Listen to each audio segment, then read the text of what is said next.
Olivia Newton-John est rentrée dans la légende à travers son rôle et sa voix magnifique dans la comédie musicale Grease.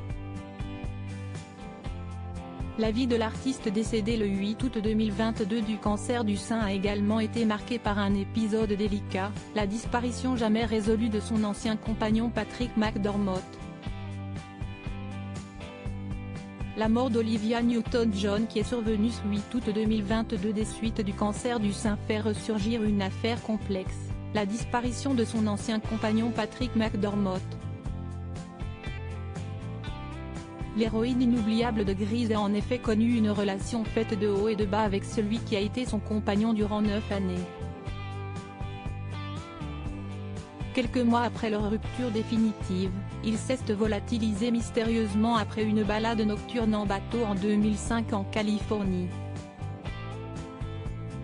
D'après l'enquête de l'époque, Patrick McDormand, un caméraman américain, s'est probablement noyé. Après 3 ans de recherche, il a été déclaré comme mort en 2008, même si son corps n'a jamais été retrouvé. Mais des théories de complot ont afflué depuis, notamment celle selon laquelle il aurait simulé sa propre mort, vivant au Mexique avec sa nouvelle compagne. Une mise en scène ? Certaines informations ont alimenté ces doutes, aucun des 22 autres passagers ne l'a vu passer par-dessus bord, tandis que sa compagne a mis une semaine à signaler sa disparition, prise par des engagements professionnels. Elle ne s'est inquiétée de son absence que lors d'une réunion de famille. De plus, des enquêteurs se sont étonnés qu'avant de s'évaporer, il a pris soin de se faire un second passeport établi au prénom qui figure sur son acte de naissance, Patrick Kim, et de retirer les économies qui lui restaient sur 2 comptes bancaires. Pourquoi Patrick McDormand aurait-il orchestré tout cela ? L'homme criblé de dettes s'était déclaré en faillite personnelle quelques jours plus tôt. Le montant de son arriéré s'élevait à 30 000 $ au total et il devait quelques 8 000 $ à son ex-femme Yvette Nipar pour la pension alimentaire de leur fils, Chance. L'ancienne actrice aurait touché 100 000 $ d'assurance vie après l'annonce officielle de son décès.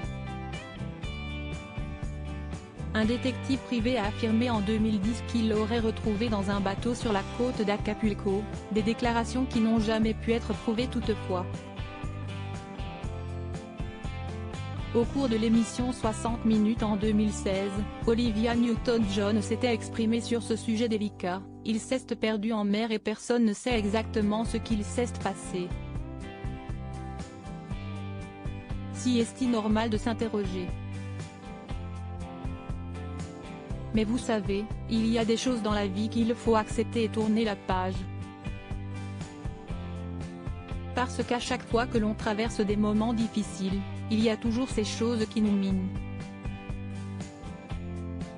Dans une interview en 2009 pour le magazine Australian One Weekly, l'artiste anglo-australienne s'était aussi épanchée sur ce mystère. « Je pense qu'il y aura toujours un point d'interrogation. Je ne pense pas que je serai en paix avec cela un jour. » 3 ans après la disparition de son ex, Olivia Newton-John a épousé Johnny Sterling, qui est resté à ses côtés jusqu'à son dernier souffle. La star australienne a aussi été mariée de 1984 à 1995 au comédien Matt Lattanzi avec qui elle a une fille, Chloé Rose Lattanzi.